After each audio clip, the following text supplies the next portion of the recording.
सभी विद्यार्थियों का स्वागत है। मध्यकालीन भारतीय इतिहास को हम कवर करेंगे। मोस्ट इंपॉर्टेंट इसमें जो टॉपिक्स हैं, आपको इसमें क्वेश्चन इंपॉर्टेंट देखने को मिलेंगे।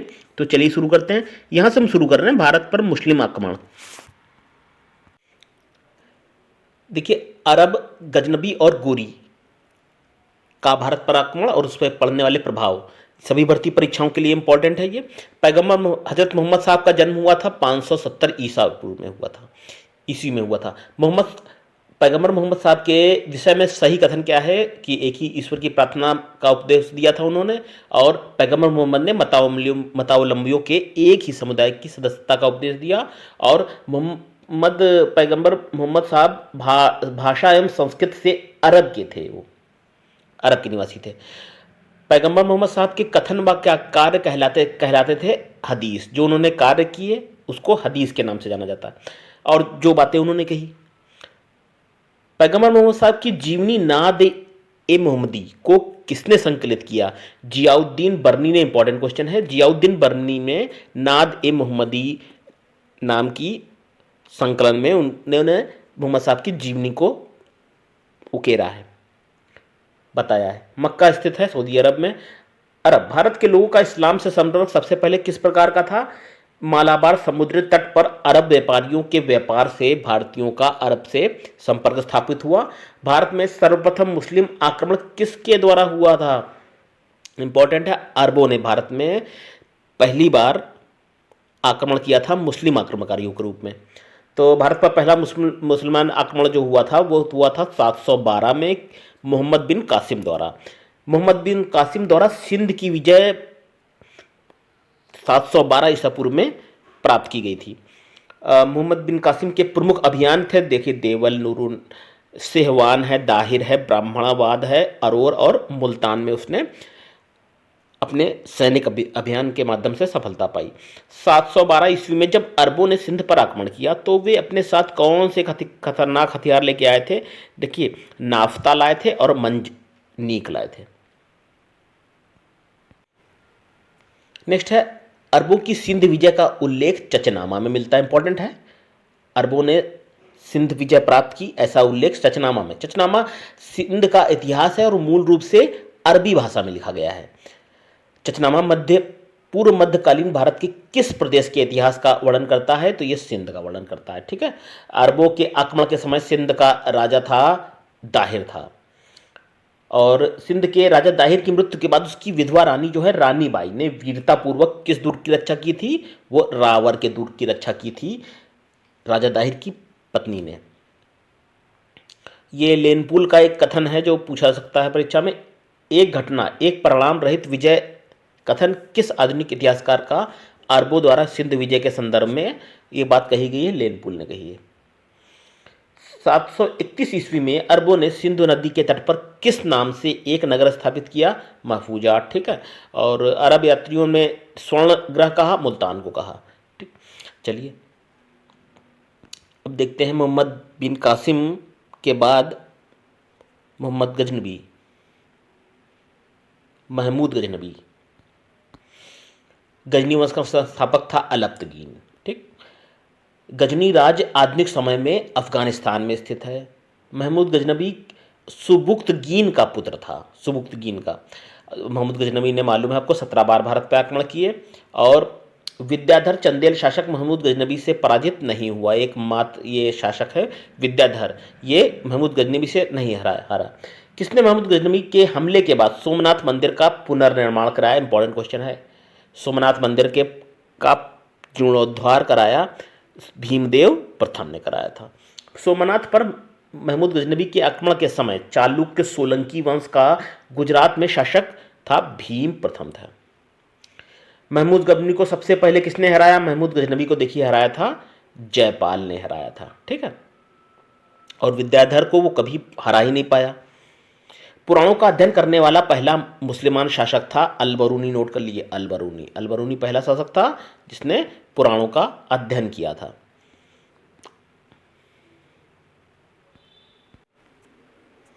नेक्स्ट देखते हैं, जयपाल ने, हिंदू शाही शासक ने स्वयं द्वारा प्रज्वलित चिता में कूदकर आत्मदाह किया था। जयपाल ने किया था आत्मदाह। और देखते हैं इंपॉर्टेंट, इसमें हम कवर करेंगे। हाँ, महमूद गजनबी के आक्रमण के समय दिद्दा कहाँ की रानी थी? वो थी कश्मीर की। महमूद गजनबी के आक्रमण के समय मथुरा का शासक कौन था? कुलचंद्र था। और महमूद सुल्तान महमूद ने भारत में विजय अभियान का मुख्य उद्देश्य तो जो था वो भारत को लूटना था, धन अर्जन करना था, धन संग्रह। बहुत से विद्यार्थियों प्रश्न हैं, बहुत सी चीज़ें हैं, तो हम इंपॉर्टेंट इसको कवर करते हैं, बाकी आप पढ़िएगा।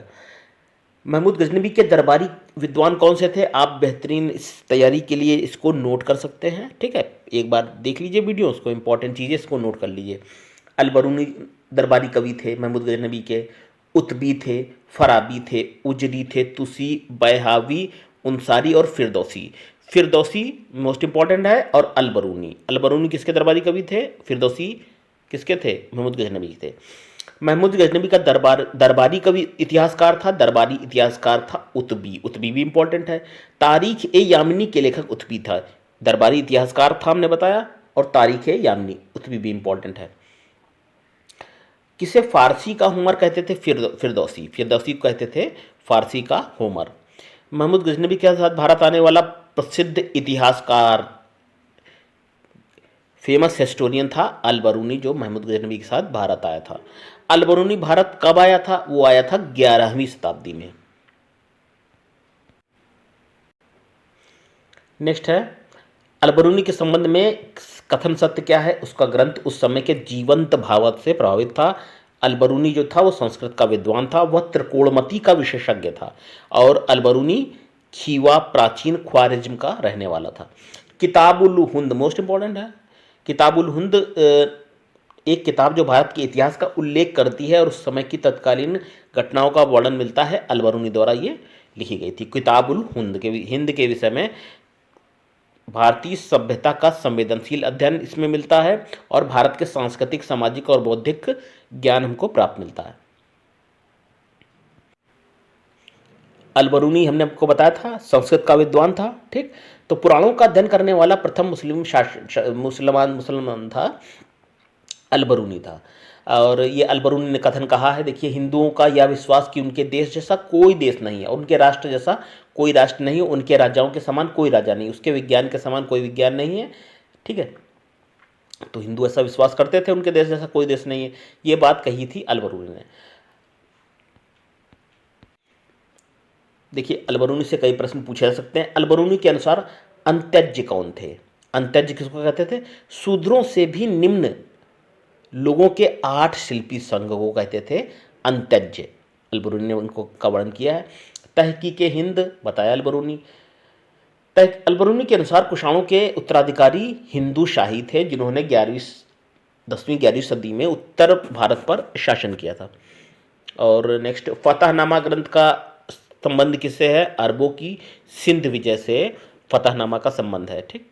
और इसको भी देख लेते हैं। महमूद गजनबी ने अलबरूनी ने भारतीय महाद्वीप के विषय में लिखने की उसको जिम्मेदारी दी थी।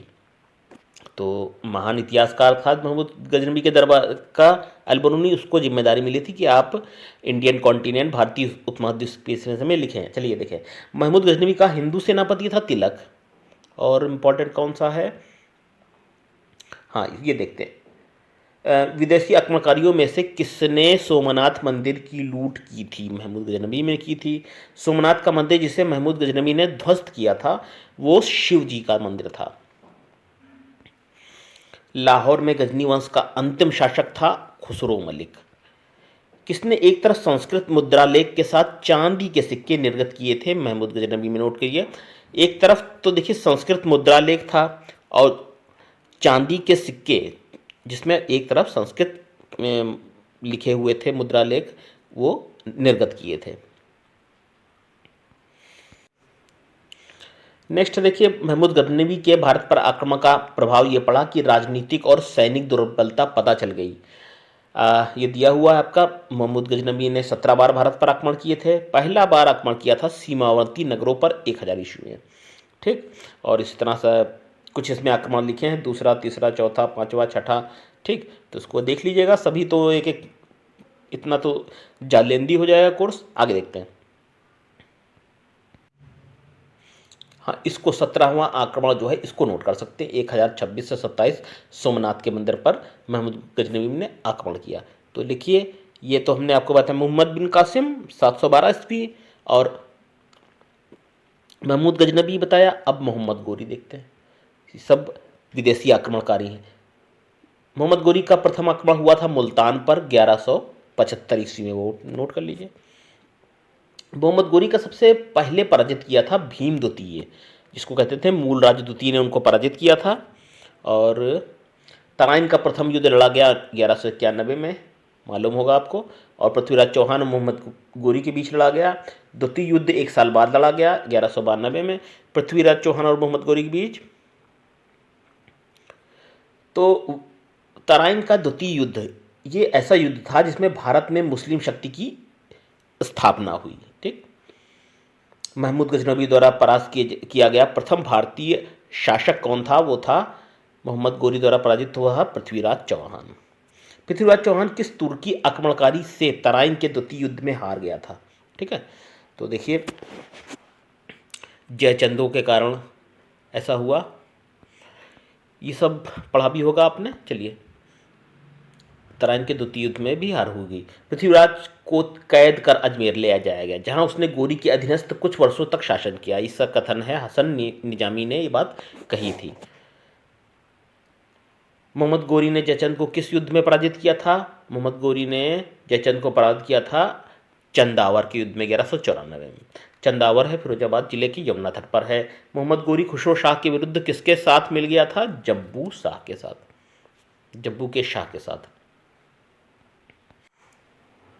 महत्वपूर्ण पॉइंट विद्यार्थियों नोट करके वीडियो पॉज करके आप लिख सकते हैं। ठीक, बहुत ज़्यादा डिटेल में नहीं बता रहे हैं क्योंकि इसमें बहुत लंबा हमको पूरा प्रयास है हमारा मध्यकालीन इतिहास अधिक से अधिक कवर करें। देखिए, मोहम्मद गोरी को की भारत विजय पर नव स्थापित तुर्की सल्तनत के इतिहास का प्रत्यक्ष विवरण मिलता है तबकाते नासिकी में।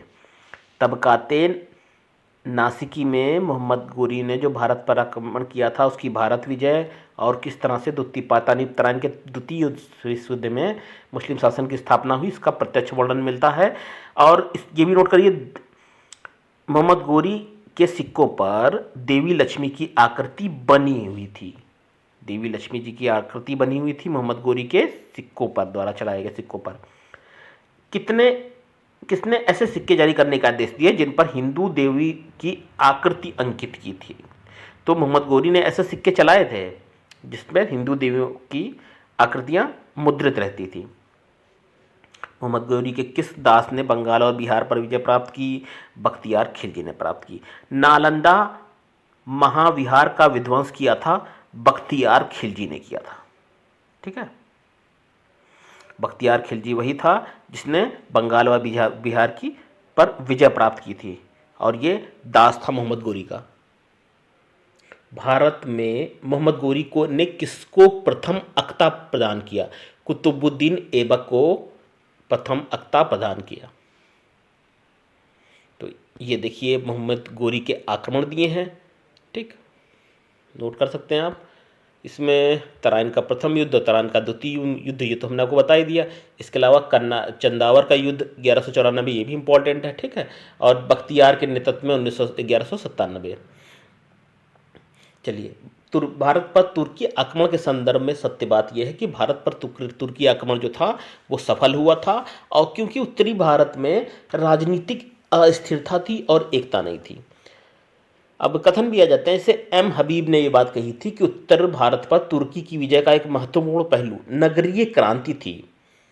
भारत पर आक्रमण करने वाले व्यक्तियों का सही क्रम है क्या है? मोहम्मद बिन कासिम बताया आपको, ये भी इसके बारे में बताया आपको।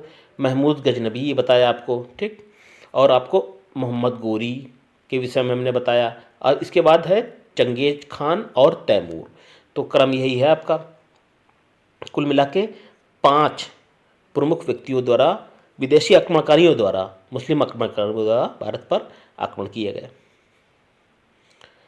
मुस्लिम आक्रमणकारियों के विरुद्ध हिंदू शासकों के पतन का कारण यह था कि एकता वैसे भी नहीं रही शुरुआत से ही। ठीक है, राजनीतिक एकता, सामाजिक एकता का अभाव रहा, तभी तो आक्रमण कर पाए। भारत में तुर्कों की विजय के कारणों में से एक जो था वो है, वो लोग घुड़सवार सेना का इस्तेमाल करते थे और भारतीय हाथियों का प्रयोग अधिक करते थे।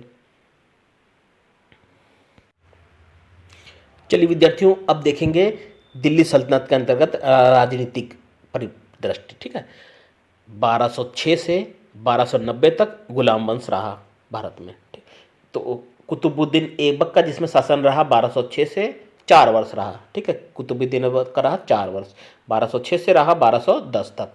भारत पर शासन करने वाला पहला मुस्लिम राजवंश था गुलाम वंश। सबसे पहले गुलाम वंश ने भारत पर शासन किया सल्तनत काल के अधीन। गुलाम वंश का संस्थापक कुतुबुद्दीन ऐबक था और प्रथम शासक भी था। और मोहम्मद गोरी का वह गुलाम जिसने अपने स्वामी की मृत्यु के बाद शासक बना और गुलाम वंश की स्थापना की, दास था और गुलाम वंश की स्थापना की। मोहम्मद गोरी के साथ आया था भारत। कुतुबुद्दीन ऐबक मोहम्मद गोरी का बताया आपको दास था और राजधानी उसने लाहौर बनाई थी अपनी, और राज्याभिषेक उसने कराया था अपना 1206 से, पता है 4 साल रहा था। और उसको 1208 में दास्ता से मुक्ति मिली थी और उसने लाहौर से उसने शासन का संचालन किया। कुतुबुद्दीन ऐबक का शासनकाल रहा था, देखिए 1206 से, बताया ये तो हो गया। किसने पंजाब के लिए कुतुबुद्दीन ऐबक से संघर्ष किया? ताजुद्दीन एलदौज ने संघर्ष किया था। और इसको क्या है ये देखते हैं, दिल्ली सल्तनत का कौन सा सुल्तान लाख बख्श के नाम से जाना जाता है? तो कुतुबुद्दीन ऐबक का एक नाम लाख बख्श भी है, उनको कहा जाता है। कुरान खां, जैसे कुरान आप ये नोट कर सकते हैं, कुरान खां है, लाख बख्श है, ये कुतुबुद्दीन ऐबक को कहा जाता था, ये उपनाम आप समझ सकते हैं। और इसकी मृत्यु कैसे हुई थी? कुतुबुद्दीन ऐबक की चौगान खेलने के दौरान घोड़े से गिर कर हुई थी। ठीक है, पोलो जिसे कहते हैं ना, पोलो या चौगान खेलते समय। मृत्यु के उपरांत कहाँ उसको लाहौर में दफनाया गया था। कुतुबुद्दीन मैंने बताया 4 वर्ष तक, 1206 से 10 तक के मृत्यु के बाद उसका तत्कालीन उत्तराधिकारी आराम शाह उसका उत्तराधिकारी बना।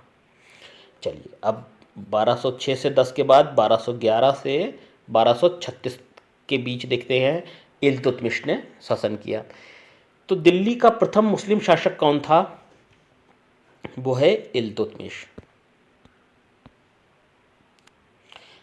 दिल्ली सल्तनत का पहला संप्रभु व प्रभुत्व संपन्न शासक था, ये था इल्तुतमिश। कुतुबुद्दीन ऐबक तो दास था, उसके बाद वो बना, लेकिन प्रथम संप्रभुत्व संपन्न और शासक था वो इल्तुतमिश था। ये देखते हैं, आरपी त्रिपाठी ने ऐसी बात कही है, इतिहासकार हैं, कि इल्तुतमिश को भारत में मुस्लिम राज का उन्होंने वास्तविक संस्थापक माना है। गुलामों का गुलाम कहा जाता था इल्तुतमिश को, और इल्तुतमिश ये इल्बरी जनजाति का था। और सुल्तान बनने से पूर्व वो बदायूं का सूबेदार था। इल्तुतमिश अपने राज्यारोहण के ठीक पूर्व मुक्त के रूप में सुल्तान इल्तुतमिश के पास कौन सा इक्ता था? वो है बदायूं का सूबेदार था। ठीक है, अपने राज्याभिषेक के पूर्व इल्तुतमिश ने दिल्ली को सल्तनत की राजधानी के रूप में स्थापित किया। और इल्तुतमिश को गोरी ने दास्ता से कब मुक्त किया था? वो किया था 1205 से 6 ईस्वी में, खोखरों के विद्रोह के समय। दिल्ली के तुर्क अमीरों व सैन्य अधिकारियों ने उसका चयन किया था, इल्तुतमिश द्वारा सत्ता ग्रहण करने का ये आधार बना था। अगला है, कौन सुल्तान रात में अपना अधिकांश समय प्रार्थना एवं चिंतन में? तो इल्तुतमिश था, दीन पे चलने वाला था। ठीक, प्रार्थना चिंतन में अधिकांश समय अपना लगाता था। निजामुद्दीन जुनैदी किसका वजीर था? वो था इल्तुतमिश का। इल्तुतमिश ने बिहार में अपना प्रथम सूबेदार मलिक जौनी को नियुक्त किया। और इम्पोर्टेंट कवर कर लेते हैं।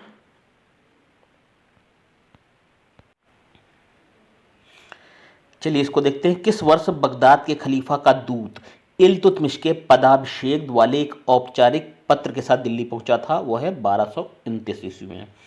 और इस्लाम की राजधानी किस स्थल को कहा गया जाता है? इस्लाम की राजधानी कहते हैं बगदाद को। सुल्तान ने खलीफत से खिलअत प्राप्त किया था इल्तुतमिश ने। दिल्ली सल्तनत में सर्वप्रथम मंसूर का पद मिला था इल्तुतमिश को। ये नोट कर सकते हैं आप। इल्तुतमिश ने अपनी प्रभुता की मान्यता खलीफा द्वारा प्राप्त की थी। खलीफा द्वारा उसने मान्यता प्राप्त की थी कि हम प्रभुता प्राप्त हैं। इल्तुतमिश ने बंगाल के सुल्तान गियासुद्दीन को हराकर लखनौती पर अधिकार किया था। दिल्ली सल्तनत में किसने सर्वप्रथम सुल्तान की पदवी धारण की थी? सुल्तान की पदवी इल्तुतमिश ने धारण की थी। प्रथम वैधानिक सुल्तान भी वही था। ठीक, वास्तविक मुस्लिम सत्ता की नींव रखने वाला, आप ऐसे कह सकते हैं। ये राम प्रसाद त्रिपाठी जी ने कहा था, भारत में मुस्लिम संप्रभुत्व का इतिहास वास्तव में इल्तुतमिश के शासनकाल से प्रारंभ होता है। और देखते हैं इल्तुतमिश के विषय में क्या बताया गया है। सुल्तान ने फारसी राजतंत्री परंपरा को आत्मसात किया और उन्हें भारतीय परिवेश के अनुसार ढाला। ठीक, आदाब उल सलातीन और मासिर उल सलातीन जैसी पुस्तकें, जिन्हें उसके अपने पुत्रों की शिक्षा के लिए बगदाद से मंगवाई थी, ईरान राजतंत्र के सिद्धांतों के संबंध में थी। ठीक है, जिन्हें वह पूरी तरह दिल्ली के अनुकरण के लिए ललायित था। तो वो ईरानी व्यवस्था भारत में लाना चाहता था। ये बात इल्तुतमिश के विषय में सही है।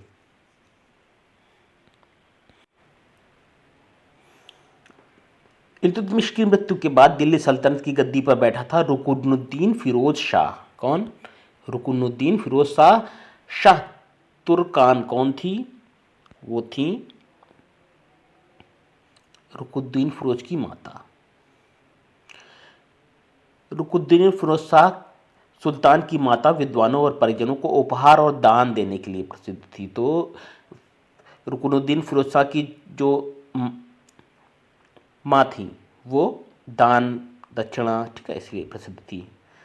अच्छा, चलिए देखते हैं। गुलाम वंश के सुल्तानों में से किसे कौन एक इल्तुतमिश की संतान नहीं था किंतु उसने वंश का अंतिम उत्तराधिकारी था? नासिरुद्दीन महमूद।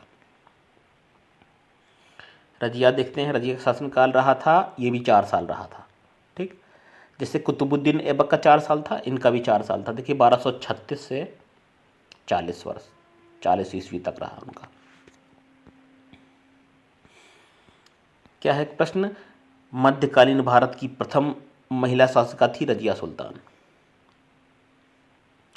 सल्तनत काल की गद्दी पर बैठने वाली प्रथम मुस्लिम शासिका थी, वो थी रजिया।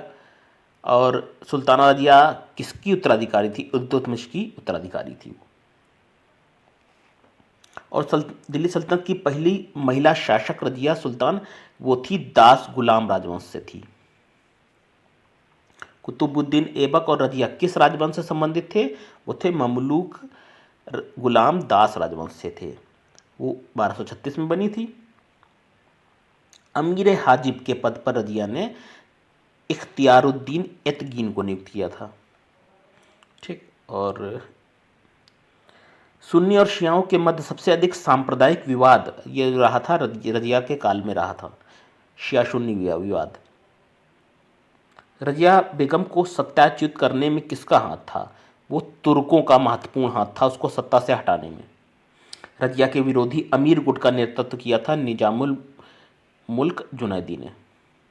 वो कैथल में रजिया सुल्ताना हार गई थी और उसकी हत्या कर दी गई थी। और रजिया की मृत्यु के बाद दिल्ली सल्तनत की गद्दी पर बैठे थे जो मुइजुद्दीन बहराम शाह।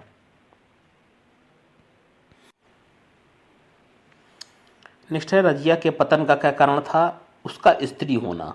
ठीक है, स्त्रियों की दशा मुस्लिम काल में वैसे भी अच्छी नहीं थी बहुत ज़्यादा। ठीक है, तो शिया सुन्नी विवाद भी होता रहता था, सबसे अधिक हुआ, और स्त्री होने के कारण ही उसको लोग नहीं पसंद करते थे। किस इतिहासकार ने रजिया की असफलता का कारण उसकी स्त्री होना बताया? मिनहाज उल सिराज, देख लीजिए, नोट कर लीजिए। मिनहाज उस सिराज ने ये बात बताई था कि वो इसलिए नहीं इतना शासन कर पाई क्योंकि वो स्त्री थी। अब देखते हैं बलबन। बालबन का क्या? 1266 से 1286 तक किसका शासनकाल रहा? बलबन का। सुल्तान नासिरुद्दीन महमूद की सेवा में रहने वाला अमीर जिसने बलबन की साजिशी से सर्वोच्च पद खो दिया वो था इमानुद्दीन रहमान। बलबन को उलूग खां की उपाधि दी थी, देखिए, नासिरुद्दीन महमूद ने दी थी। इतिहासकार मिन्हाज के अनुसार दिल्ली का आदर्श सुल्तान रहा था नसरुद्दीन महमूद। नसरुद्दीन महमूद को कहा गया है आदर्श सुल्तान, और उसने बलबन को उलूग खां की उपाधि दी थी।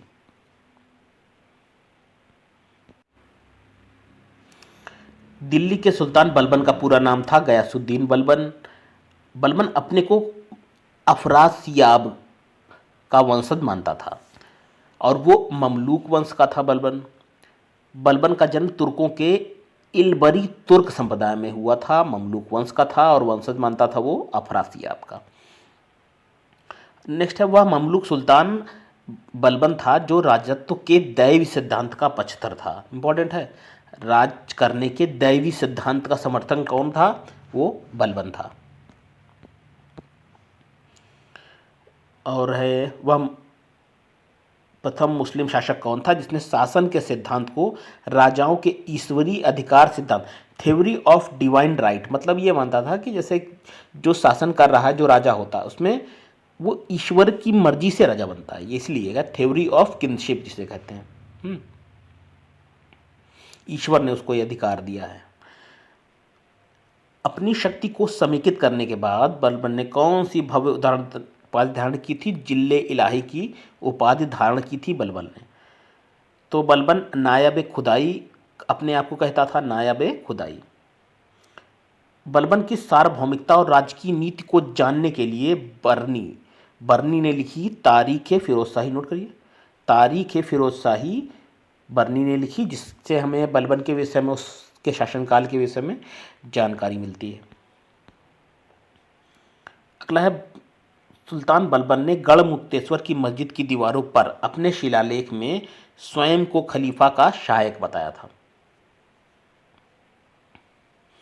नेक्स्ट है, बलबन ने तुर्कान ए चिहलगामी, इसका दमन किया था। तुर्कान ए चिहलगामी जो था, कई दासों का समूह, उसका उसने दमन कर दिया, उसको समाप्त कर दिया था।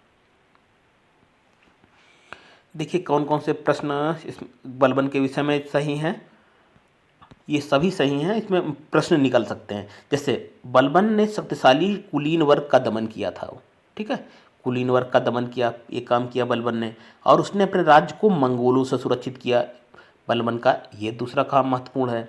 और उसने बंगाल में एक विद्रोह का दमन किया। देखिए सब उसके कार्य लिखे महत्वपूर्ण। अपने शासन को शक्तिशाली बनाए, सारी सत्ता बलबन ने क्या कर ली? केंद्रित कर ली थी, अपने हाथों में ले ली थी। वह उत्तर पश्चिम सीमा को मंगोल आक्रमण से सुरक्षित करना चाहता था। और थ्योरी ऑफ किनशिप बताए थे हमने आपको। बलबन में के राजत्व सिद्धांत के विषय में सत्य बात यह है कि राजत्व सिद्धांत परिचालित करता था, और ये बलबन के राजत्व का सिद्धांत जो है रक्त और लौह की नीति पर आधारित था। रक्त और लौह की नीति बलबन के राजत्व सिद्धांत पर आधारित थी, आप कह सकते हैं। तो दिल्ली का वह पहला सुल्तान था जिसने दरबार में गैर इस्लामी प्रथाओं का प्रचलन कराया था। पहला शासक था बलबन जिसने गैर इस्लामी प्रथाओं का प्रचलन कराया। नेक्स्ट है, इलबरी शासक बलबन था जिसने दिल्ली सल्तनत में सिजदा, पाबोस और नौरोज प्रारंभ किए। तो पहला प्रथम शासक था बलबन। ईरानी त्यौहार होता है नवरोज, इसका सर्वप्रथम प्रचलन कराया था बलबन ने। विद्यार्थियों, इंपॉर्टेंट पॉइंट, इंपॉर्टेंट चीज़ें आप नोट करते रहेंगे जो हम बता रहे हैं, ठीक। अगला है जिल्ले अल्लाह, जो राजाधिकार संबंधी अवधारणा थी बलबन ने दी थी। और क्लासिकल, इसको देखते हैं, अच्छा ये ज़्यादा। वह सुल्तान बलबन था जिसने अपना पूरा 1 वर्ष मेवातियों के दमन और दिल्ली के निकटवर्ती जंगल कटवाने को समर्पित कर दिया। उसने अपने राज्य को उसने मंगोल आक्रमणकारियों से सुरक्षित किया। और बलबन के काल में विद्रोह करने वाला बंगाल का गवर्नर था तुगरिल खान, इंपॉर्टेंट है, बंगाल का गवर्नर तुगरिल खान जिसने विद्रोह कर दिया था। और सुल्तान बलबन के आदेश पर सार्वजनिक रूप से कोड़े की सजा पाने वाला अमीर था मलिक बकबक। सुल्तनत काल में सीमा विस्तार की नीति, बलबन ने सीमा विस्तार की नीति नहीं अपनाई थी, ठीक, अपने राज्य को तो सुरक्षित किया, लेकिन उसकी नीति वो साम्राज्यवादी नहीं थी। बलबन के विजय के स्थान पर सुदृढ़ीकरण की नीति अपनाई। उसने कहा अपने राज्य को हम मंगोल आक्रमणकारियों से और विदेशी आक्रमणकारियों से सुरक्षित रखेंगे। हम दूसरे के अधिकार, राज्यों पर अधिक अधिकार करने का उसने उद्देश्य नहीं लेके चला। विदेशी आक्रमणकारियों का भय से उसने अपने राज्य की सीमा सुरक्षित कराई। आंतरिक विद्रोह, भारतीय शासकों की तुर्की शासन को उखाड़ फेंकने की इच्छा। बलबन को निम्नलिखित बातों का श्रेय जाता है। देखिए, दिल्ली सल्तनत को उसने सुदृढ़ किया, ठीक, और चालीसा के मंडल को, तुर्कान एक चहलगामी बताया था ना, चालीसा के मंडल को उसने नष्ट कर दिया। जो गुलाम सिस्टम था, 40 का दल, उसको नष्ट किया उसने, समाप्त कर दिया। सुल्तान के पद की गरिमा उसने स्थापित की बलबन ने। सुल्तान बलबन ने अपने दरबार का गठन फारसी पद्धति पर किया और बलबन के राजत्व सिद्धांत कहाँ से उसने किया? रक्त और लौह नीति, राजत्व सिद्धांत, ये उसने लिया था सासानी पर्शिया से, ये सिद्धांत लिया था। एक मालिक होते हुए भी वह खान हो गया और फिर सुल्तान बन गया, ठीक है। ये वो था बलबन। अपनी लगभग 40 वर्षों की खानी और बादशाहत के दौरान उसने कभी बाजार के लोगों, निम्न तबके के लोगों, संगीतकारों और विदेशियों से बात नहीं की। जियाउद्दीन बर्नी का यह कथन बलबन के विषय में है, ठीक है। तो निम्न तबके के लोगों से और संगीतकारों से, विदेशियों से बात नहीं करता था, ये जियाउद्दीन बर्नी ने कहा बलबन के विषय में, ठीक। और एक देखिए, ये बलबन के विषय में बताया गया है। बरीदों के सफल आरक्षण के मुद्दे पर किस सुल्तान ने अपने बेटे को सलाह दी और मुखबिरों और जासूसों के दरबार के इर्द गिर्द फटकने की इजाज़त नहीं देनी चाहिए? बलबन के विषय में है। नेक्स्ट है आपका, अपनी मृत्यु से पूर्व बलबन ने किसे अपना उत्तराधिकारी नियुक्त किया? वो है कैखुस सरव को नियुक्त किया था उत्तराधिकारी। बंगाल विजय हेतु बलबन अपने साथ किस पुत्र को ले गया था? बुगरा खां को ले गया था, ठीक। तो गुलाम वंश में ये दिया हुआ है, देखिए, कुतुबुद्दीन ऐबक का शासनकाल हमने आपको बताया, ठीक है, 1206 से 10 तक। उसके बाद आराम शाह रहे, फिर इल्तुतमिश रहे, नोट कर सकते हैं, और रुकनुद्दीन फिरोज शाह रहे, फिर रजिया रही, सबके डेट वाइज दिए हैं। फिर रहे मुजुद्दीन बहराम शाह रहे, अलाउद्दीन मसूद शाह रहे, ठीक। बलबन ने, देखिए, बलबन वंश की गयासुद्दीन बलबन ने स्थापना की, और कैकुबाद क्यूरस। अब देखते हैं खिलजी वंश, ठीक। खिलजी वंश कब से रहा? 1290 से 1320 तक।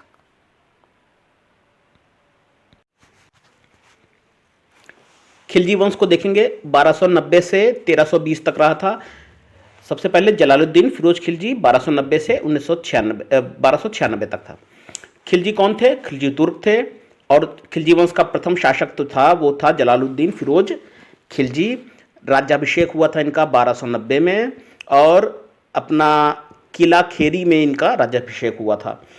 खिलजी वंश की स्थापना होना खिलजी क्रांति कहा जाता है, इसलिए कहते हैं क्योंकि इस खिलजी युग से तुर्क अभिजात वर्ग था और सत्ता के एकाधिकार इसका समाप्त हो गया उस समय। और क्या उपलब्धि रही? खिलजी सुल्तान ने राज्य की राजनीतिक एकरूपता प्रदान की। खिलजी वंश ने साम्राज्यवादी और आर्थिक नीतियों में उग्र और प्रबल परिवर्तन हुए खिलजी शासनकाल से। जलालुद्दीन खिलजी ने विचार दिया कि राज्य वास्तव में एक इस्लामी राज्य नहीं हो सकता। ये जलालुद्दीन खिलजी ने इस बात को स्वीकारा। जलालुद्दीन खिलजी की आज्ञा से सीदी मौला नामक एक दरवेश को केवल राजद्रोह के संदेह पर फांसी दे दी गई थी। ये छोटी सी जानकारी थी। अलाउद्दीन खिलजी है इसके बाद, लेकिन एक दो पॉइंट और कवर कर लेंगे। जलालुद्दीन फिरोज खिलजी के शासनकाल में कौन सी नवीन मुसलमान मंगोल कहलाए थे? नवीन मुसलमान। जलालुद्दीन फिरोज खिलजी के विरुद्ध विद्रोह करने वाला काड़ा का मानिकपुर का गवर्नर था मलिक छज्जू। इंपॉर्टेंट है, ये आ जाता है प्रश्न। मलिक छज्जू ने विद्रोह किया था जलालुद्दीन फिरोज खिलजी के शासनकाल में। और डॉक्टर एल के श्रीवास्तव ने ये कहा था, जलालुद्दीन दिल्ली का प्रथम तुर्की सुल्तान था जिसने उदार और निरंकुशवाद के आदर्श को अपने सामने रखा था। अब जो इंपॉर्टेंट है वो आपका 1296 से 1316 तक अलाउद्दीन खिलजी का शासनकाल था। मोस्ट इंपॉर्टेंट है, इसको देखते हैं। अलाउद्दीन ने अपने चाचा जलालुद्दीन खिलजी की हत्या कड़ा में की थी और हत्या के पश्चात ही उसने अपना राज्याभिषेक किया था। शासन सिंहासन पर स्वयं को उसने आसीन किया था। और अलाउद्दीन खिलजी को पहले अली गुरशाप्स के नाम से जाना जाता था। नाम उसका पहले अली गुरशाप्स था अलाउद्दीन खिलजी का। और ये वो अलाउद्दीन खिलजी शासक था जो नया धर्म चलाना चाहता था, किंतु उलेमा ने के लोगों ने इसका विरोध किया था कि नहीं, आप नया धर्म नहीं चलाएं। और इसके बारे में अलाउद्दीन खिलजी के शासनकाल के बारे में देखिए क्या है बातें। राजा को का अपनी प्रजा की अवस्था के प्रति उपेक्षा और अनभिज्ञता का रवैया, अमीरों की मद्रापान की गोष्ठियां षड्यंत्रों की प्रसव भूमि थी उस समय के शासनकाल में, और अत्यधिक संपत्ति से दूर शक्ति और कुविचारों दोनों के लिए पर्याप्त समय प्रदान किया गया। गुप्तचर विभाग की अयोग्यता थी उसकी शासन के समय। अब अलाउद्दीन खिलजी सर्वाधिक सुधार के लिए प्रसिद्ध है। तो ये विशेषताएं जो हमने बताई, ये उसके असंतोष राज्य में था जब शासन ने शुरू किया। विद्रोह के स्वर थे। तो सिकंदर सानी की उसने उपाधि धारण की अलाउद्दीन खिलजी ने, और गुरशाप्स उसका नाम था अलाउद्दीन खिलजी का पूर्व पहले। और अलाउद्दीन खिलजी ने सीरी दुर्ग का निर्माण कराया था। मंगोल से दिल्ली को सुरक्षित वो रखना चाहता था अलाउद्दीन खिलजी। अलाउद्दीन द्वारा दिल्ली में मद्य निषेध के आदेश का प्रमुख कारण ये था कि राजनीतिक कारण था। जियाउद्दीन बर्नी ने इस बात का उल्लेख करता है कि शराब पर प्रतिबंध के बावजूद नशेड़ी, व्यभिचारी और याश लोग अपने घरों के भीतर भट्टियां बनाकर शराब तैयार करते थे। तो आप देख रहे हैं उस समय भी कितना शराब का प्रचलन था। उसे पीते थे और गुप्त रूप से ऊंचे दामों में बेचते थे, जैसे आजकल कच्ची बेची जाती है। उपयुक्त कथन में जियाउद्दीन बर्नी किस सुल्तान का जिक्र करता है? ये अलाउद्दीन खिलजी के बारे में जियाउद्दीन बर्नी ने कहा था। नेक्स्ट है, दिल्ली का वो प्रथम सुल्तान था अलाउद्दीन खिलजी जिसने धर्म पर राज्य का नियंत्रण स्थापित किया था, और राजत्व के दैव सिद्धांत, जिसे कहते हैं डिवाइन राइट ऑफ किनशिप, राजत्व सिद्धांत पर उसने शासन किया। और ये अलाउद्दीन बात ये कहता था कि मैं लोगों को ऐसे हुक्म देता हूँ जो राज्य के लिए लाभकारी समझता हूँ। मैं नहीं जानता कि वे शरीयत के अनुसार अनुमत है उसकी कि नहीं, लेकिन राज्य के लोगों के लिए वो ठीक है, वो नियम मैं लाता हूँ। और उसने राजत्व का सिद्धांत स्थापित किया था, बताया हमने आपको। या तो वह शरीयत के नियमों और आदेशों को पूर्णतः स्वतंत्र था। बर्नी ने यह कथन अलाउद्दीन खिलजी के लिए कहा था। और वह सुल्तान जो अधिराजत्व में विश्वास करता था और न कि प्रभुसत्ता पर कौन था, डिवाइन राइट ऑफ किनशिप पर विश्वास रखता था वो। अलाउद्दीन खिलजी के शासनकाल में कौन राज्यपाल पूछा गया है तो गयासुद्दीन तुगलक था उस समय। वह कौन सा प्रथम राजा था जिसके विरुद्ध अलाउद्दीन खिलजी ने हमले की शुरुआत की? गुजरात राज्य पर हमले के साथ अलाउद्दीन खिलजी ने अपने सैनिक अभियान की शुरुआत की थी। ठीक, और इसको देख लेते हैं। अलाउद्दीन खिलजी को मलिक काफूर नामक एक दास गुजरात विजय के बाद से उसको प्राप्त हुआ था, और 1000 दिनारी की पदवी दी थी अलाउद्दीन खिलजी ने। किसको? मलिक काफूर को। मलिक काफूर क्या में एक योग्य सेनानायक के गुण थे, और वो अलाउद्दीन खिलजी के अधीन था। नेक्स्ट देखते हैं, किस सुल्तान के विरुद्ध हाजी मौला ने विद्रोह किया? हाजी मौला ने विद्रोह किया अलाउद्दीन खिलजी के खिलाफ किया। और राणा रतन सिंह, तो खूब पढ़ी होगी पद्मिनी कहानी आपने। रानी पद्मिनी का नाम अलाउद्दीन की चित्तौड़ विजय से जोड़ा जाता है, और उसके पति का क्या नाम था? पति का नाम था राणा रतन सिंह। अलाउद्दीन खिलजी ने अपने बेटे खिज्र खान के नाम पर एक शहर का निर्माण कराया, और शहर का नाम खिजराबाद रखा था। तो उसको चित्तौड़ को उसने खिजराबाद नाम रखा था अपने बेटे खिज्र खां के नाम पर। और अमीर खुसरो उसका दरबारी था। कौन सा फारसी इतिहासकार अलाउद्दीन खिलजी के चित्तौड़ अभियान में गया था? तो वो गया था चित्तौड़ अभियान में अमीर खुसरो। विंध्याचल की पहाड़ी को पार करने वाला अलाउद्दीन खिलजी था। तो अलाउद्दीन खिलजी पहला मुस्लिम शासक था जिसका साम्राज्य भारत के सुदूर दक्षिण स्थित लगभग संपूर्ण भारत में उसका साम्राज्य फैला हुआ था। तो संपूर्ण दक्षिण भारत में अलाउद्दीन खिलजी का साम्राज्य था। अलाउद्दीन खिलजी की पहली विजय हमने बताया था गुजरात विजय थी। अलाउद्दीन खिलजी का दक्षिण भारत पर पहली बार आक्रमण हुआ 1296 में। दक्षिण भारत पर के अधिकांश क्षेत्रों पर उसका नियंत्रण था। तो वो पहला मुस्लिम शासक था जिसने दक्कन को भेजा था, दक्कन को भेजने वाला पहला मुस्लिम शासक। और दक्षिण को उसने जीता था अलाउद्दीन खिलजी के आक्रमण से। देवगिरी का शासक उस समय था रामचंद्र देव। अलाउद्दीन खिलजी ने किस राजा को नवसारी की जागीर व रायन की उपाधि दी थी? देवगिरी के रामचंद्र देव को दी थी उसने। तो अलाउद्दीन खिलजी का दक्षिण अभियान धन प्राप्ति का एक प्रयास था। धन प्राप्ति के उद्देश्य ने उसने दक्षिण भारत की विजय प्राप्त की और दक्षिणी राज्यों को उसको विलय करना नहीं था, धन अधिक से अधिक प्राप्त करना, ये उसका उद्देश्य था दक्षिण भारत के अभियानों का। तो दक्षिण अभियानों का में उसने दक्षिण अभियानों का सर्वाधिक आधिकारिक विवरण अमीर खुसरो ने अपने लेखों में अलाउद्दीन खिलजी की दक्षिण अभियानों का उल्लेख किया है। धन प्राप्ति का बात बताइए उसमें। और पांड्य दक्षिण भारत में अलाउद्दीन खिलजी के प्रभुत्व को स्वीकार नहीं किया था। तो देखिए, पांड्य शासकों ने अलाउद्दीन खिलजी के प्रभुत्व को और अधीनता को स्वीकार नहीं किया था। अलाउद्दीन के आक्रमण के समय वारंगल पर काकतीय राजवंश का शासन था। 1303 में काकतीय शासकों की सेना ने किसकी सेना को वारंगल से परास्त किया था? अलाउद्दीन खिलजी की सेना को प्राप्त किया था काकतीय शासकों ने। और अलाउद्दीन खिलजी के दरबार में उस समय शासनकाल में सबसे ज्यादा मंगोल आक्रमण होते रहते थे। तो मंगोल सेनापति ने अलाउद्दीन खिलजी को हराया, तरगी में हराया था मंगोल आक्रमणकारियों ने। नेक्स्ट है, अलाउद्दीन खिलजी द्वारा एक ही दिन में बड़ी संख्या में नवीन मुसलमानों का कत्लेआम करने की कार्रवाई का विवरण मिलता है। देखिए, इसामी और बर्नी ने इस चीज़ का वर्णन किया है। मंगोल आक्रमणकारी कुतलुग ख्वाजा ने भारत पर किसके शासनकाल में आक्रमण किया था? यह हुआ था अलाउद्दीन के समय में। और मंगोल को पराजित करने में अलाउद्दीन के सेनापति जफर खां जो सेनापति था उसकी महत्वपूर्ण भूमिका थी।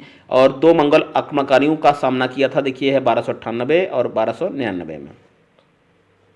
जफर खां जो सेनापति था उसके विषय में देखिए, वीर था, मंगोल आक्रमणकारियों से युद्ध करते हुए वो मारा गया था, रुस्तम के नाम से जाना जाता था और वो अलाउद्दीन खिलजी का सेनापति था, बताया आपको। नेक्स्ट है, अलाउद्दीन खिलजी के प्रसिद्ध सेनापतियों ने किसकी मंगोल के विरुद्ध लड़ते हुए जफर खां मारा गया था, बताया भी, ये हो गया है। और अलाउद्दीन खिलजी की विजयों का क्रम है, देखिए सबसे बार ये आ सकता है। देखिए, गुजरात उसने 1298 में सबसे पहले गुजरात पहली विजय उसकी गुजरात पाई थी 1298 में। फिर उसने रणथंभौर पर विजय प्राप्त की 1301 ईस्वी में। चित्तौड़ पर 1303 ईस्वी में विजय प्राप्त की राणा रतन सिंह के विरुद्ध। और तेलंगाना पे 1309 में विजय प्राप्त की।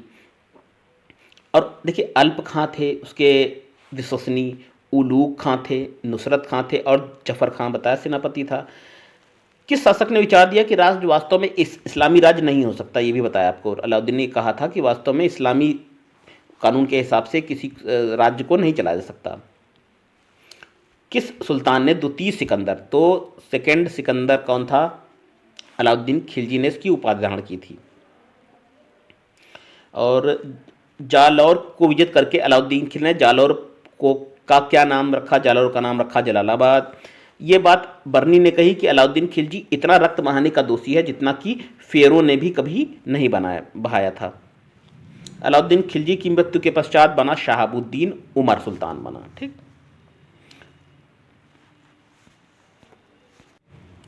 अलाउद्दीन के बाद हम आते हैं तुगलक वंश पे। ठीक है, मेन चीज़ें हम कवर कर रहे हैं, बहुत सी चीज़ें हैं इसमें जो इंपॉर्टेंट वाली केवल कवर करेंगे।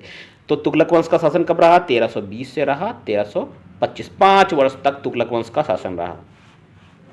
संस्थापक कौन था? गयासुद्दीन तुगलक था।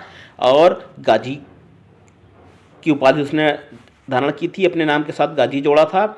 और तुगलक वंश का संस्थापक बताया था। अलाउद्दीन के सेनाध्यक्षों में से कौन तुगलक वंश का प्रथम सुल्तान बना? गाजी मलिक बना। दिल्ली सुल्तान बताया 1320 में बना। और अलाउद्दीन खिलजी ने गाजी मलिक को कहाँ का सूबेदार नियुक्त किया? दीपालपुर का सूबेदार नियुक्त किया। उसने कह दिया था कि निजामुद्दीन औलिया से भेंट करने से गयासुद्दीन तुगलक ने इनकार कर दिया था अपने, हाँ ये तो क्योंकि इसलिए कि उसको अपना शत्रु मानता था निजामुद्दीन औलिया को, महान संत फकीर। विजयोपरांत गयासुद्दीन ने तेलंगाना की राजधानी वारंगल का नाम उसने रखा था, वारंगल का रखा था नाम सुल्तानपुर। हनुज दिल्ली दूर नस्ती, इस किस सुल्तान को संबोधित किया गया था? दिल्ली दूर ने गयासुद्दीन तुगलक ने कहा था। हनुज दिल्ली दूर अस्त कहा था। ठीक। अलाउद्दीन की कठोर नीति के विपरीत गयासुद्दीन ने उदारता की नीति अपनाई और बर्नी ने अपने उसकी इस नीति को किस नाम से संबोधित किया है? रस्म मियाना। रस्म मियाना कहा है किसकी नीति को? जो गयासुद्दीन तुगलक की नीति थी, ये उलट नीति अलाउद्दीन खिलजी से। बंगाल विजय के पश्चात लौटते समय लकड़ी के निर्मित महल में गयासुद्दीन तुगलक ठहरा था अफगानपुर में। ठीक है। और इम्पोर्टेंट कौन है? ये बर्नी ने क्या कहा? गयासुद्दीन तुगलक मृत्यु के विषय में किसने लिखा कि अचानक बिजली गिरने से सुल्तान दुर्घटनाग्रस्त हो गया? गयासुद्दीन तुगलक की मृत्यु के विषय में बर्नी ने कहा था। और ये कथन देखिए अमीर खुसरो ने कहा था। क्या कहा था? वह 100 पंडितों को सिरो वस्त्र अपने राजमुकुट के नीचे धारण किए हुए था। अब देखेंगे मोहम्मद बिन तुगलक का शासन रहा कितने साल? ये 1325 से रहा 1351 तक, यानी 26 साल तक रहा शासन।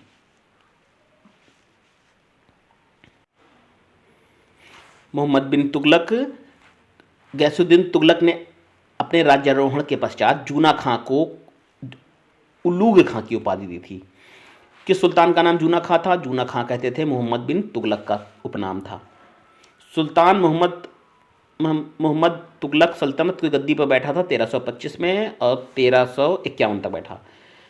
मोहम्मद तुगलक सुल्तान बनने के कितने दिन बाद दिल्ली में प्रविष्ट हुआ? 40 दिन बाद राज्य में प्रवेश किया। और अपनी राजधानी दिल्ली से कहाँ ले गया? दिल्ली से वो दौलताबाद ले गया था। मोहम्मद बिन तुगलक ने किस वर्ष अपनी राजधानी दिल्ली से दौलताबाद बनाई थी? ये भी बताया आपको। 1326 से 1327 ईस्वी तक उसकी राजधानी दिल्ली से दौलताबाद रही। सुल्तान मोहम्मद बिन तुगलक द्वारा दौलताबाद को अपनी राजधानी बनाए जाने का कारण ये था कि ये नगर साम्राज्य के केंद्र में था, तो वो चाहता था कि वो केंद्रीय सत्ता के रूप में अपना शासन करे। जियाउद्दीन बर्नी ने क्या कहा है मोहम्मद बिन तुगलक के विषय में? कि वो देवगिरी को अपनी राजधानी इसलिए बनाना चाहता था क्योंकि वह साम्राज्य के केंद्र में स्थित था। 700 मील दूर था दिल्ली से दौलताबाद की दूरी। इब्न बतूता ने क्या कहा? कि राजधानी परिवर्तन सुल्तान का दंडात्मक कार्य था, इब्न बतूता ने कहा है। और डॉक्टर के ए निजानी, इन्होंने कहा था कि मोहम्मद तुगलक ने संपूर्ण जनता को दिल्ली से दौलताबाद जाने के आदेश नहीं दिए थे। नेक्स्ट देखते हैं। ये जियाउद्दीन बर्नी ने क्या कहा? नगर इतनी बुरी तरह उजड़ गया कि नगर की इमारतों, महल और आसपास के इलाकों में एक बिल्ली या कुत्ता तक नजर नहीं बचा था। ये बात बताई गई थी, ये कथन कहा गया था कि राजधानी के स्थानांतरण के संबंध में जियाउद्दीन बर्नी द्वारा। मोहम्मद तुगलक के संबंध में देखिए इसामी और इब्न बतूता उसके जोगियों के साथ व्यक्तिगत चर्चा का साक्ष्य देते थे। होली के उत्सव में उसके भाग लेने का साक्ष्य मिलता है मोहम्मद बिन तुगलक के। और मोहम्मद बिन तुगलक के विषय में देखिए क्या है? मेरा साम्राज्य रुग्ण हो गया है और यह किसी उपचार से ठीक नहीं होता है। वैद्य सिरदर्द ठीक करता है, तदनुपात बुखार आता है, या बुखार ठीक करने में कोशिश करता है तो कुछ और हो जाता है। ये मोहम्मद बिन तुगलक के विषय में कहा गया है। अगला है वह दिल्ली सुल्तान जिसके यहाँ चीन के मंगोल सम्राट का एक शिष्टमंडल कुछ बौद्ध मंदिरों को देखने की अनुमति के लिए आया था। मोहम्मद बिन तुगलक, इनकी 4 योजनाएं थी। दोआब में कर वृद्धि की थी मोहम्मद बिन तुगलक ने, और दूसरा था राजधानी परिवर्तन, सांकेतिक मुद्रा का चलन कराया था, और खुरासान अभियान। ये इनके 4 प्रमुख योजनाएं थी। विजयनगर साम्राज्य की स्थापना मोहम्मद बिन तुगलक के समय में हुई थी। जैन विद्वानों से इनका बहुत घनिष्ठ संबंध था। और स्वर्गद्वारी नामक शिविर मोहम्मद बिन तुगलक से संबंधित है। नेक्स्ट इब्न बतूता, देखिए इब्न बतूता था वो इन्हीं के शासनकाल में भारत आया था। मोरक्को का निवासी था इब्न बतूता, इंपॉर्टेंट है। और सुल्तान मोहम्मद बिन तुगलक के शासन क्षेत्र को हिंद व सिंध, उन्होंने कहा था इब्न बतूता ने कि इनके क्षेत्र को हिंद अथवा और सिंध कहा है। एल्फिंस्टन, ये कथन है इनका कि मोहम्मद बिन तुगलक में पागलपन का कुछ अंश था। एल्फिंस्टन का ये कथन है मोहम्मद बिन तुगलक के विषय में, इंपॉर्टेंट है, ये भी नोट कर सकते हैं आप। एल्फिंस्टन दिल्ली के सुल्तानों में कौन सबसे अधिक विवादास्पद रहा? सबसे अधिक विवादास्पद यही रहे। 4 योजनाएं चलाई जिसमें कोई कामयाब नहीं हुई उनकी। किस सुल्तान के काल को सबसे अधिक राज्य विस्तार हुआ था? राज्य विस्तार भी इन्हीं के समय में हुआ था।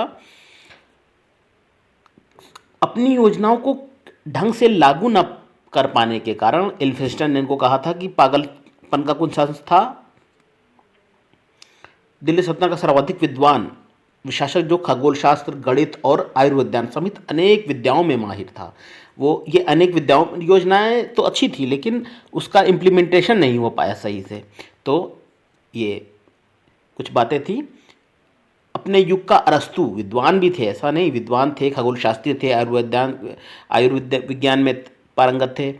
अपने युग का अरस्तु किसको कहते हैं? दिल्ली में अपने युग का अरस्तु थे मोहम्मद बिन तुगलक। तो इस संदर्भ में ये कहा जा सकता है कि वह पढ़ा लिखा मूर्ख सुल्तान था। नेक्स्ट है, किस सुल्तान ने दास प्रथा को प्रश्रय नहीं दिया? दास प्रथा को कोई जगह नहीं दी और वह सार्वजनिक रूप से होली खेला करते थे। ये बात है उनके बारे में। गंगा जल का वो पान करते थे। हिंदू अमीरों को नियुक्त करते थे मोहम्मद बिन तुगलक। उसने कई विदेशियों, हिंदुओं और मंगोलों का सम्मान और उच्च अपने राज्य में उन्होंने हिंदुओं को, मंगोलों को सम्मान भी दिया। नेक्स्ट है, दिल्ली के कुछ सुल्तान के विरुद्ध सबसे अधिक विद्रोह हुए? तो इनके समय में विद्रोह भी हुए। योजनाएं अच्छी थी, सही से लागू नहीं कर पाए। मोहम्मद बिन तुगलक के समय विद्रोह के सर्वाधिक महत्वपूर्ण कारण क्या था? कि वो उलेमाओं के विरुद्ध निर्णय लेता था। वो थट्टा अभियान के समय मोहम्मद बिन तुगलक की मृत्यु हो गई।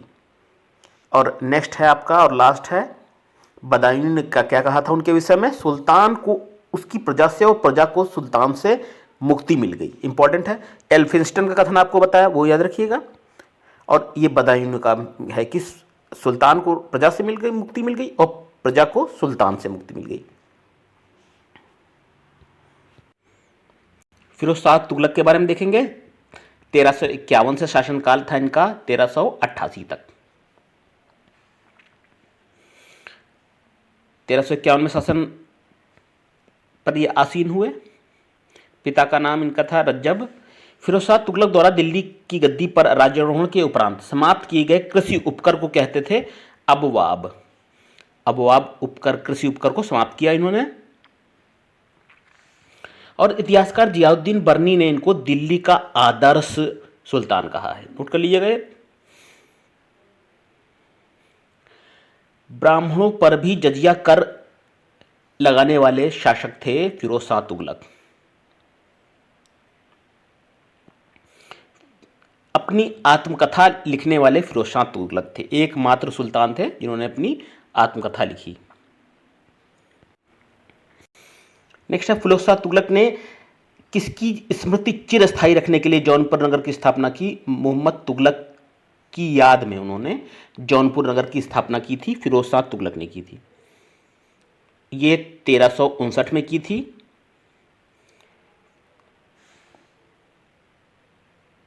फिरोज शाह तुगलक ने केवल वे ही कर वसूल किए जिन्हें इस्लाम धर्म की मान्यता थी। कौन सा एक अतिरिक्त कर था जो फिरोज ने लगाया? सिंचाई कर था जो अतिरिक्त लगाया, बाकी अतिरिक्त कर नहीं लगाया। कौन सा सुल्तान अशोक स्तंभ को दिल्ली लाया था? अशोक स्तंभ को दिल्ली लाने वाले शासक टोपरा और मेरठ से 2 अशोक स्तंभ दिल्ली में कौन लाए थे? फिरोज शाह तुगलक। ठीक है। दान का लंगर स्थापित किया फिरोज शाह तुगलक ने। सब इन्हीं के विषय में चल रहा है। गुलामों के कल्याण के लिए कार्यों के लिए उनको जाना जाता है। राज्य के खर्च पर हज की व्यवस्था करने वाले शासक फिरोज शाह तुगलक। कई मामलों में दिल्ली सल्तनत के प्रथम शासक हैं फिरोज शाह तुगलक। नोट कर सकते हैं। राज्य के खर्च पर हज की यात्रा करने वाले, बेरोजगारों को रोजगार दिलवाने वाले, अशोक स्तंभ को दिल्ली लाने वाले, टोपरा और मेरठ के 2 अशोक स्तंभ थे उनको दिल्ली लाने वाले। फिरोज शाह तुगलक स्थापित दार उल शफा क्या थी? एक खैराती अस्पताल था दार उल शफा। सबसे अधिक गुलाम रखने वाले फिरोज शाह तुगलक। दासों के शौकीन थे ये। और अपने समय की सबसे लंबी नहर जिनका अभी भी व्यवहार होता है, जो उत्तर भारत के लिए सबसे लाभप्रद है, इसका निर्माण भी फिरोज शाह तुगलक ने कराया। आदर्श सुल्तान कहा जियाउद्दीन बर्नी ने। दिल्ली का जो सुल्तान भारत के नहरों के बड़े जाल के लिए ये प्रसिद्ध थे। मोहम्मद बिन तुगलक, फिरोज तुगलक और सिकंदर लोदी और शहरशाह सूरी में व सुल्तान से फलों की गुणवत्ता को सुधारने के लिए प्रयास किए फिरोज शाह तुगलक ने। तो कई मामलों में आदर्श थे। वास्तव में दालों के निर्यात पर प्रतिबंध लगा दिया था इन्होंने। फलों की गुणवत्ता को सुधारने के लिए इनका नाम आता है। फिरोज शाह तुगलक ने जब पुरी के जगन्नाथ मंदिर पर आक्रमण किया था तो भानुदेव तृतीय के शासनकाल में उन्होंने आक्रमण किया था। नेक्स्ट सल्तनत काल में महादवियों का विद्रोह इन्हीं के काल में हुआ। फिरोज शाह तुगलक दिल्ली सल्तनत के पतन का कारण बना। इसका है सामंतों का अनुवांशिक बनने दिया उन्होंने। देखिए, एक फिरोज शाह तुगलक ने ये बात कही थी, सर्वशक्तिमान अल्लाह जब अपने सेवकों की आजीविका वृद्धावस्था के कारण वापस नहीं लेता, खुदा का बंदा होने के नाते मैं अपने वृद्ध सैनिकों को कैसे पदच्युत कर सकता हूं। ये बात कही थी उन्होंने। किस खलीफा को खलीफा शेख सैयद उल सलातीन की पदवी मिली थी फिरोज शाह तुगलक को? सल्तनत युग का अकबर किसे कहते हैं? मान लीजिए आ गया तो कहते हैं फिरोज शाह तुगलक को। ये कहा गया है कि हेनरी इलियट व एल्फिंस्टन ने ये बात कही है। मकबूल खाने जहां की उपाधि इनको मिली है। किस सुल्तान का वजीर था ये? नहीं, मकबूल खाने जहां ये फिरोज शाह तुगलक का वजीर था। खिजर खान देखेंगे 1414 से 1421 के बीच में। तैमूर के आक्रमण के बाद भारत में किस वंश का राज्य स्थापित हुआ? सैयद वंश का संस्थापक खिजर खां थे। खिजर खां के विषय में है।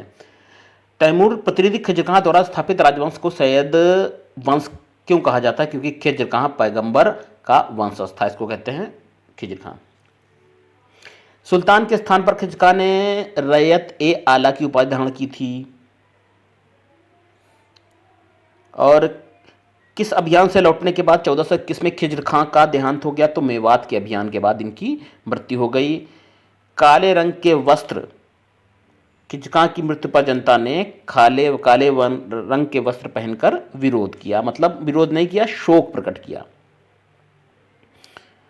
खिजर खां के विषय में देखिए क्या है। तारीखे फरिश्ता में ये बात लिखी है, लोग उसके शासनकाल में प्रसन्न और संतुष्ट थे, अतः जवान बूढ़े गुलाम आजाद सभी ने काले कपड़े पहनकर उसके निधन का शोक मनाया। ये तारीखे फरिश्ता में बात कही गई है। खिजर खां की मृत्यु के बाद उसका पुत्र राज्य सिंहासन पर बैठा। उसके पुत्र का नाम था मुबारक शाह। तो सैयद वंश में कुल कितने वर्ष शासन किया? 36 वर्षों तक शासन किया। किसने अलाउद्दीन खिलजी के सेनानायक के रूप में कार्य नहीं किया? खिजर खां ने नहीं किया था। तो अलाउद्दीन आलम शाह सैयद वंश का अंतिम शासक था। सैयद वंश का अंत करने वाला शासक था बहलोल लोदी। चलिए लोदी वंश के विषय में जानेंगे। लोदी वंश रहा था आपका 1451 से 1526 तक। लोदी वंश का संस्थापक था बहलोल लोदी। बहलोल लोदी का राज्याभिषेक हुआ था 1451 में और विशुद्ध अफगान था वो, और लाहौर का प्रांत का वो गवर्नर था। बहलोल लोदी की महत्वपूर्ण उपलब्धि यह थी कि उसने एक राज्य के विरुद्ध सफलतापूर्वक युद्ध किया, वो था जौनपुर के विरुद्ध युद्ध किया था।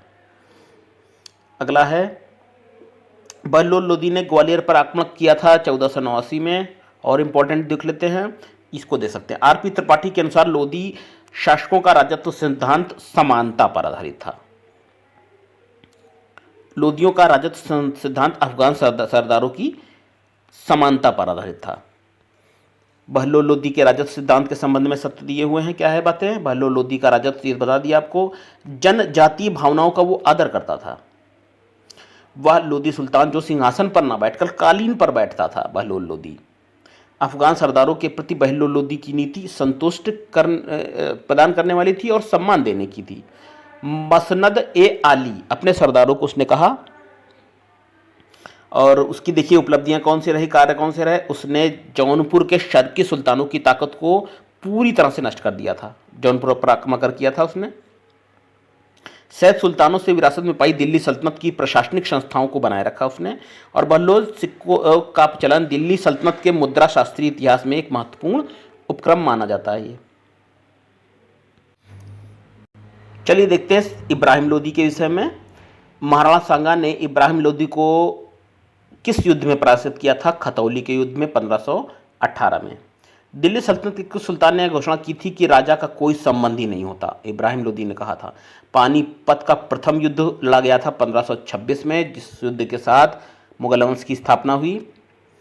पानीपत का प्रथम युद्ध बाबर और इब्राहिम लोदी के बीच हुआ।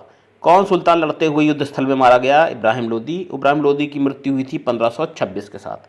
तो ये देखिए लोदी वंश का शासनकाल दिया हुआ है।